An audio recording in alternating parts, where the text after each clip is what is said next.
Today we hit the halfway mark with the new Sainsbury's beer. This is beer number 5. This is a Galaxy Hazy IPA from Salt. Let there be Galaxy. But what's it going to be like? Keep watching to find out.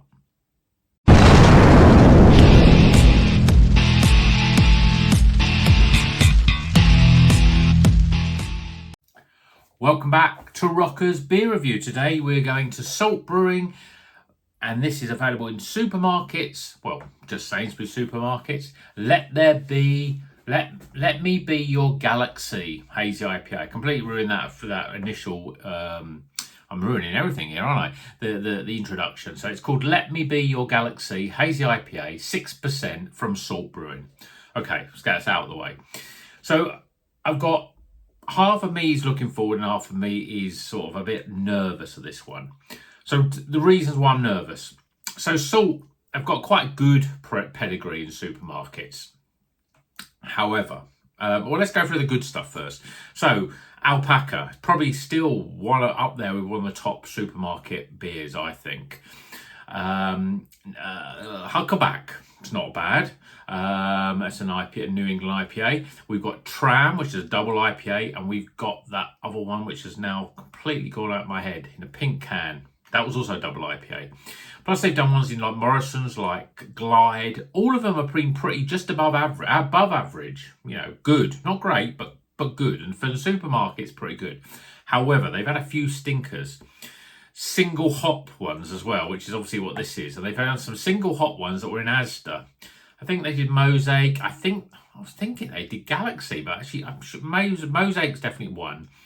And there's probably another one. And they were like IPAs, but like 5%. So low ABV for an IPA. This one's 6%. So that gives me a little bit more hope. But anyway, we're talking about stuff that we don't even know the answer to. So let's crack it open, get it in the glass and see if this one could be up there with Alpaca. That's the benchmark when it comes to salt beers. Very good Alpaca. Still enjoy it. If I see it at a supermarket and I'm in the beer for it, I'm in the mood for a beer from a supermarket, Alpaca's the one I go for. You know, it's pretty good. Well, let's have a look at this one. Well, so far, pretty hazy. Orange, there's a little bit of lightness in the bottom. It's not perfectly hazy, but the haze that there is there is fairly sort of, it looks quite a thick haze, if that's what I mean.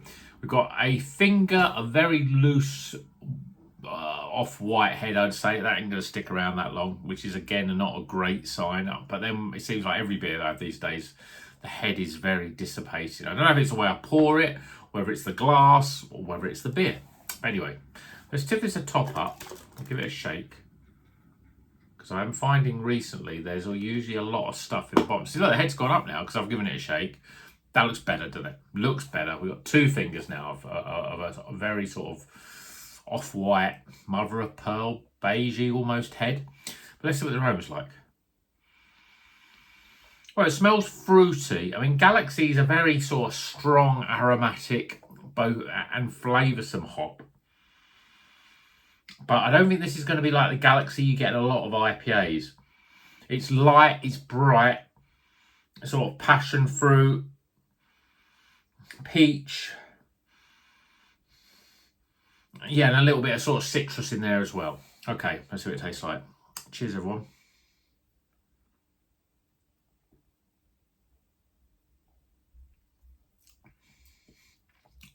Ooh, it's a little harsh. It's a harsh flavour. Not bitter, but just sort of like harsh. It's just, it tastes cheap. It tastes like a cheap supermarket beer. It's not on a level of Alpaca or Tram or the other one that I can't remember the name of. It's pretty rough, actually. Body-wise, it's light, thin, a little bit fizzy.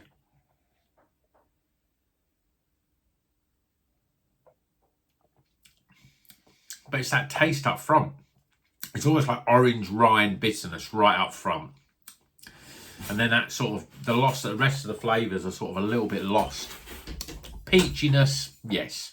Mango, yes, maybe. Passion fruit. But I'm sort of thinking of those sort of flavours that are like orange but a bit more tropical.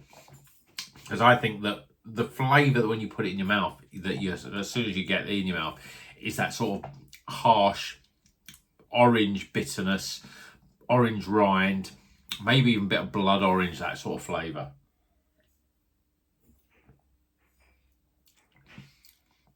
Yeah, it's not great at all.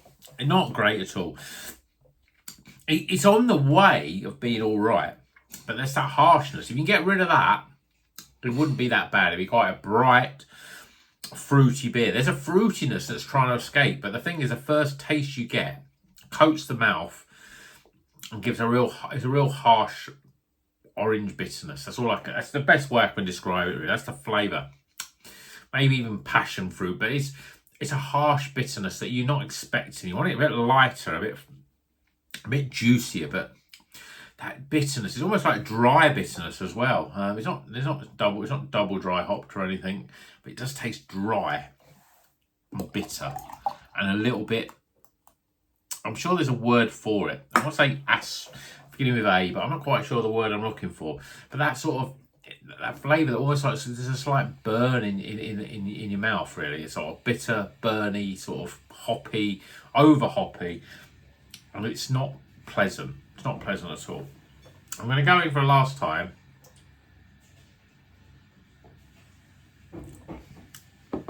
Yeah, this isn't great. It's not a patch on alpaca, which is, to me, is almost as good a beer it could be a non-supermarket beer, because I think it's that good as an IPA. And it's different, but there's complexity, there's balance. It's just a really well put together beer. This is like a cheap beer, which I think it's a little bit embarrassing for Salt, because they were, for me, a pretty high level supermarket beer. I'm sure I must have had, but I haven't had a huge amounts of non-supermarket beers from Salt. I'm not quite sure why that is, and just you don't see them hardly at all. It's all supermarket. All the beers that you do see in the bottle shop, you think, yeah, I can get that in a supermarket. Duke, that's another one, a small can. Lots of supermarket beers across all the supermarkets with Salt, but they haven't really done stuff that's non-supermarket that I can think of at the top of my head. Not at all. I don't know what it is. Maybe they are literally a supermarket beer. I'll probably find out they're actually part owned by some sort of supermarket. No, I don't think so, because I know people have been in the tap room, and I think they're fairly highly regarded, I should say, but they don't bring out enough stuff that's not in supermarkets. So I think that the quality has definitely dropped. Okay, I've tasted enough. Let's get some scores.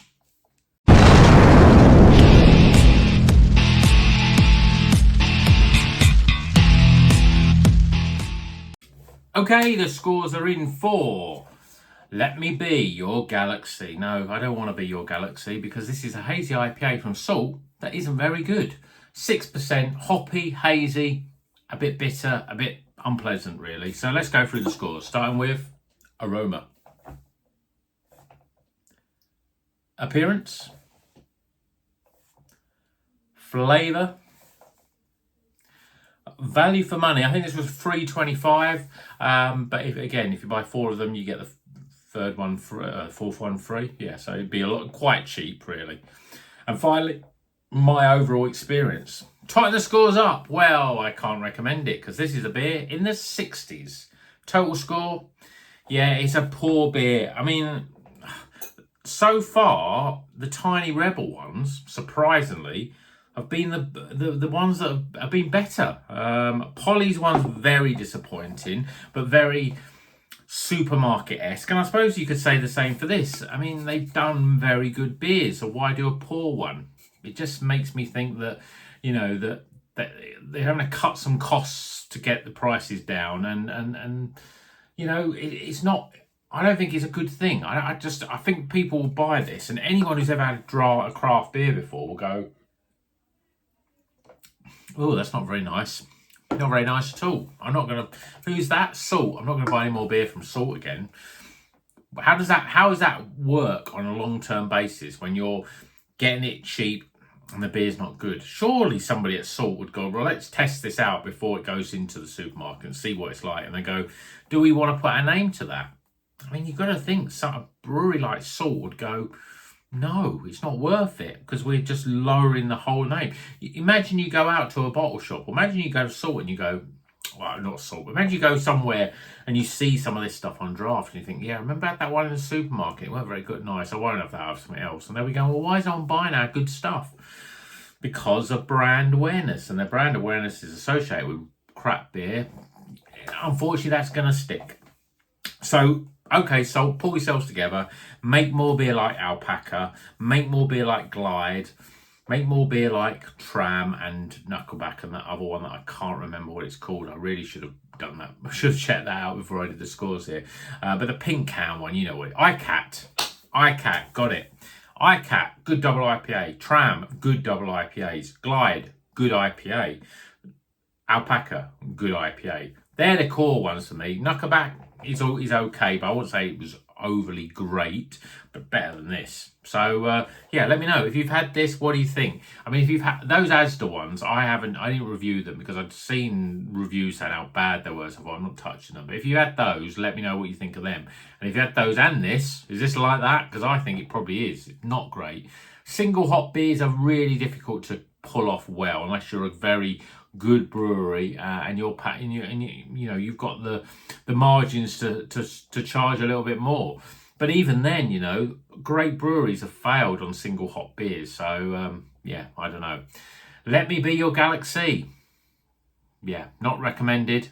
Hope you've enjoyed this video though, and hope you've I don't know if you're enjoying any of these supermarket beers from Sainsbury's. Have you had any that have jumped out as being good? I've still got a West Coast IPA from Mad Squirrel. I've got the rhubarb and custard one, which I'm looking forward to the most, from Vault City. And then the other one, the other one is a Wiper and True Kaleidoscope that's been out a long while, but obviously now in supermarkets. So yeah, rhubarb and custard is the one I'm looking forward to out of all of those. So keep an eye out for those videos when they come through. And until the next one, you know what you're going to do. Drink good craft beer and keep on rocking.